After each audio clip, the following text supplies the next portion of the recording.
السلام علیکم ورحمۃ اللہ وبرکاتہ۔ بسم اللہ الرحمن الرحیم۔ کتابوں کی اگر بات کی جائے تو روزانہ درجنوں کتابیں شائع ہوتی ہیں، لیکن ان میں بہت کم کتابیں ایسی ہوتی ہیں جو لوگوں کی توجہ اپنی جانب مبذول کر پاتی ہیں۔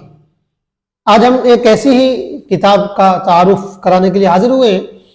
کتاب کا نام ہے کسب معاش کا اسلامی تصور، جس کی تصویر آپ اسکرین پر ملاحظہ فرما رہے ہیں۔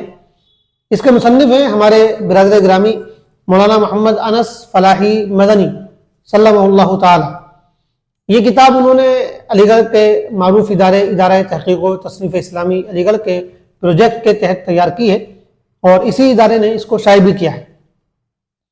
اسلامی معاشیات کا موضوع کوئی نیا موضوع نہیں ہے، اس پر مختلف کتابیں موجود ہیں، لیکن خاص کسب معاش کے پہلو پر غالباً یہ اردو میں پہلی کتاب ہے۔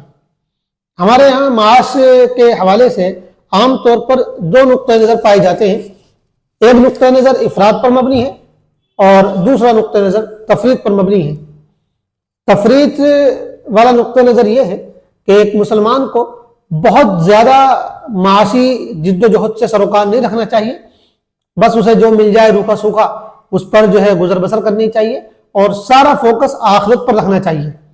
اور اس نقطۂ نظر کے مطابق معاشی جد و جہد کرنا، معاشی سرگرمی میں حصہ لینا، اس کی کوئی خاص فضیلت اور اہمیت نہیں ہے۔ ایک دوسرا نقطۂ نظر ہے جو افراد پر مبنی ہے، اور صورتحال یہ ہے کہ اس وقت عملاً اکثر مسلمان اسی رجحان کے نمائندے نظر آتے ہیں۔ وہ یہ ہے کہ انسان کو زیادہ سے زیادہ دولت اکٹھی کرنی چاہیے، زیادہ سے زیادہ اپنا سرمایہ، اپنی ثروت بڑھانے کی کوشش کرنی چاہیے، اور اس کے لیے جائز ناجائز حرام حلال ذرائع کی بھی بہت زیادہ پرواہ کرنے کی ضرورت نہیں ہے۔ جہاں سے بھی ہو دولت بڑھاؤ، جہاں سے بھی ہو پیسہ کماؤ، جہاں سے بھی ہو اپنے سرمایہ میں اضافہ کرو۔ اللہ ناراض ہوتا ہے ہوتا رہے، آخرت برباد ہوتی ہے ہوتی رہے۔ یہ جو نقطۂ نظر ہے اگرچہ عقیدے کے اعتبار سے تو مسلمانوں میں موجود نہیں ہے، لیکن ان کا اکثر کا جو عملاً رویہ ہے وہ اسی نقطۂ نظر کا مظہر ہے۔ اور آج صورتحال یہی ہے کہ پوری مسلم قوم الا ماشاء اللہ وہ معاشی دوڑ میں اس طرح لگی ہوئی ہے، معاشی ریس میں اس طرح لگی ہوئی ہے کہ مسلمان اور غیر مسلم دونوں کا فرق ختم ہو گیا ہے۔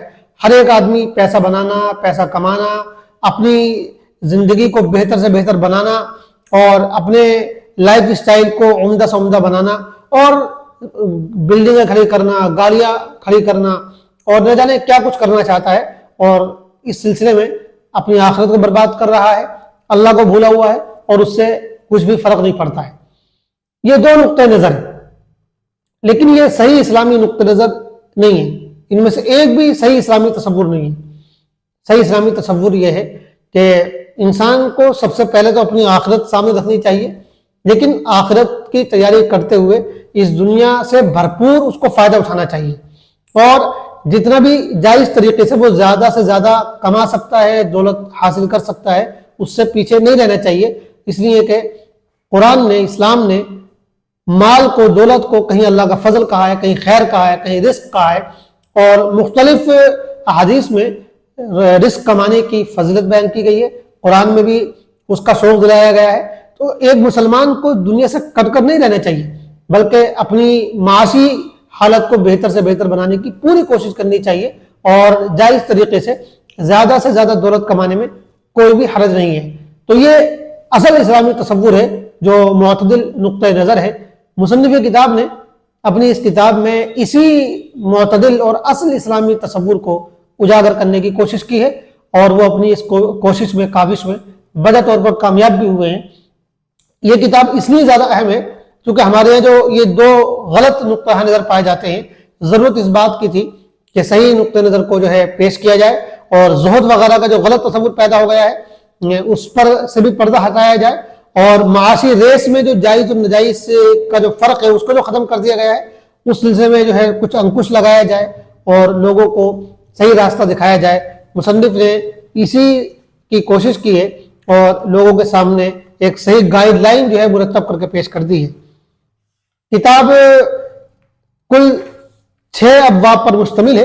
اس کا سرسری سا جو خاکہ ہے وہ آپ کے سامنے رکھتے ہیں۔ پہلے باب میں دنیاوی زندگی قرآن و سنت کی روشنی میں، اس حوالے سے گفتگو کی گئی ہے، اور اس درمیان میں انسان اور دنیا کا کیا تعلق ہے، آخرت کی زندگی کا کیا قرآن تصور ہے، اور زہد کا کیا حقیقی مفہوم ہے وغیرہ، ان چیزوں پر گفتگو کی گئی ہے۔ پھر اسی میں دوسری فصل ہے انسانی زندگی پر عقیدہ آخرت کے اثرات، اور تیسری فصل ہے اسلام کا تصور عبادت۔ تو پہلے باب میں 3 فصلیں ہیں۔ دوسرا باب ہے کسب معاش اور اسلام۔ اس باب میں معاشی جد و جہد کی جو فضیلت اور ترغیب قرآن و حدیث میں آئی ہے اور مسلم علماء کے ہاں موجود ہے، اس کا ذکر کیا گیا ہے۔ اس حوالے سے فقر و فاقے سے بچنے کی جو تلقین کی گئی ہے اس کا ذکر کیا گیا ہے، اور رزق میں اضافے کی جو دعائیں سکھائی گئی ہیں ان سے بھی یہ دکھایا گیا ہے کہ کس طرح جو ہے رزق میں اضافہ کرنا اور اس کے دعا کرنا یہ ہمیں سکھایا گیا ہے۔ اس سے بھی معاش کی فضیلت معلوم ہوتی ہے، اور اسی حوالے سے یہ بات کہی گئی ہے کہ ہمارے یہاں جو زکوٰۃ و صدقات کا جو نظام ہے وہ خود یہ بتا رہا ہے کہ ہمیں مال و دولت کمانا چاہیے۔ پھر تیسرے باب میں کسب معاش، اصول اور ذرائع۔ پھر اس باب میں 3 فصلیں ہیں۔ پہلی فصل میں کسب معاش کے اسلامی اصول ہیں، اس میں کسب حلال ہے، امانت و دیانت ہے، غرض سے بچنا ہے، اور شفافیت ہے، خریدار کے حقوق کی رعایت ہے، اور اسی طرح مزدور کے جو حقوق ہیں ان کا ذکر کیا گیا ہے۔ دوسری فصل میں جائز ذرائع معاش پر گفتگو کی گئی ہے، اس حوالے سے تجارت ہے، اجرت ہے، صنعت و حرفت ہے، زراعت ہے، اور خدمت و ملازمت ہے، ان کا ذکر کیا گیا ہے۔ اور تیسری فصل میں ناجائز ذرائع معاش پر روشنی ڈالی گئی ہے، ان میں 3 کا خاص طور سے ذکر کیا گیا ہے، سود ہے، جوا ہے، اور رشوت ہے۔ چوتھے باب میں رسول اللہ صلی اللہ علیہ وسلم کے ذرائع معاش، اس پر گفتگو کی گئی ہے کہ آپ کا جو سورس آف انکم تھا وہ کیا کیا تھا، تو اس سلسلے میں مختلف چیزیں ذکر کی گئی ہیں۔ اور پھر 5ویں باب میں مال کیسے اور کہاں خرچ کریں، اس میں 2 فصلیں ہیں۔ پہلی فصل میں مال خرچ کرنے کے آداب پر روشنی ڈالی گئی ہے، اس سلسلے میں اسراف سے پرہیز اور تبذیر سے اجتناب، خرچ کرنے میں میانہ روی، اور خرچ کرنے میں اللہ کی رضا جوئی کو مقصود بنانا، اسی طرح بخل کی شناعت، فیاضی کی ترغیب، تفاخر کی ممانعت، اور ایثار و قربانی وغیرہ پہلوؤں پر روشنی ڈالی گئی ہے۔ دوسری فصل میں ہے مال کہاں خرچ کریں، اس سلسلے میں والدین، اہل و عیال، اقربا، پڑوسی، غربا، مساکین، کمزور طبقات، فی سبیل اللہ، اور ملی فلاح و بہبود جیسے مختلف یہ شعبے ذکر کیے گئے ہیں جہاں پر مال خرچ کرنا چاہیے۔ آخری باب ہے باب 6، قسم مال اور صرف مال کے اسلامی اور غیر اسلامی تصورات، اثرات و نتائج۔ ان میں 2 فصلیں ہیں۔ پہلی فصل میں اسلامی تصور معاش کے جو فوائد ہیں، جو برکات ہیں، جو ثمرات ہیں، ان پر گفتگو کی گئی ہے، اور دوسری فصل میں غیر اسلامی تصور معاش کے جو برے نتائج ہیں ان کا ذکر کیا گیا ہے۔ اسلامی تصور معاش کے جو فیوز و برکات ہیں ان میں بتایا گیا ہے کہ اس میں مال کو اللہ کا عطیہ سمجھا جاتا ہے، اس میں اخلاقی اقدار کی پاسداری کی تلقین کی جاتی ہے، اس طرح تقسیم دولت کا سنہرا اصول موجود ہے، اس میں حقوق کی ادائیگی کا حکم دیا جاتا ہے، اور اسی طرح معاش کو وسائل زندگی سمجھا جاتا ہے، اور اسی طرح رزق اور تقدیر کے حوالے سے گفتگو کی گئی ہے۔ دوسری فصل میں جو غیر اسلامی تصور کے جو نتائج بد پر گفتگو کی گئی ہے، اس میں بتایا گیا ہے کہ اس تصور کے نتیجے میں شخصی ملکیت کا غیر محدود تصور پیدا ہوتا ہے، اسی طرح اس میں انسان معاشی حیوان بن کر رہ جاتا ہے، اسی طرح اس میں ارتکاز دولت کا غلط جذبہ پیدا ہوتا ہے، اسی طرح اس میں دوسروں کی آمدنی سے اپنی دولت بڑھانے کا تصور پیدا ہوتا ہے، اور اسی طرح اس میں مادی وسائل پر قبضہ جو ہے وہ انسان کی زندگی کا مقصد بن کر رہ جاتا ہے۔ تو اس طرح اسلامی تصور کے جو فائدے ہیں اور غیر اسلامی تصور کے جو نقصانات ہیں، برے نتائج ہیں، ان کا ذکر کیا گیا ہے۔ تو اس طرح یہ 6 ابواب پر مشتمل ایک شاندار کتاب ہے، اس کا ضرور مطالعہ کیا جانا چاہیے، اور مصنف کی کاوش کو سراہنا چاہیے، ان کے لیے ان کو مبارکباد دینی چاہیے، اور بجا طور پر اس کتاب کا کما حق کو استقبال کرنا چاہیے۔ اب آخر میں 2-3 چیزیں اور ذکر کرنی ہے کہ اگر اگلے ایڈیشنوں میں ان 2-3 چیزوں کا اور اضافہ کر لیا جائے تو امید ہے کہ کتاب کی قدر و قیمت میں شاید اور اضافہ ہوگا۔ ایک تو یہ کہ ہمارے یہاں جس طرح زہد کا غلط تصور موجود ہے اور زہد کے بارے میں غلط فہمیاں پائی جاتی ہیں جن کا مصنف نے ذکر کیا ہے، اسی حوالے سے توکل اور قناعت کا بھی غلط تصور اور غلط مفہوم ہمارے یہاں لیا جاتا ہے۔ تو اگر کسی ایک چیپٹر میں، کسی ایک فصل میں زہد، توکل اور قناعت کا غلط مفہوم، غلط تصور، اور پھر اس کا رد یہ بھی آ جاتا تو شاید اور زیادہ بہتر ہوتا۔ اسی طرح جہاں رسول اکرم صلی اللہ علیہ وسلم کے معاش کے ذرائع ذکر کیے گئے ہیں، اسی جگہ یا اس کے آس پاس کسی مستقل فصل میں صحابہ اکرام کی جو معاشی جد و جہد تھی اس کے کچھ واقعات ذکر کر دیے جاتے، کچھ مثالیں پیش کر دی جاتی کہ وہ کس طرح معاشی جد و جہد کو عبادت سمجھتے تھے، کس طرح وہ معاش کے لیے تگودو کرتے تھے اور اس کو باعث فضیلت سمجھتے تھے۔ تو دو چار مثالیں اس طرح کی آ جاتی تو شاید اور بہتر ہوتا۔ اسی طرح آخر میں جو غیر اسلامی تصور معاش کے نتائج بد ذکر کیے گئے ہیں ان میں بھی تشنگی محسوس ہوتی ہے، اس پر اور گفتگو ہونی چاہیے تھی اور کھل کر نتائج کا ذکر کرنا چاہیے تھا۔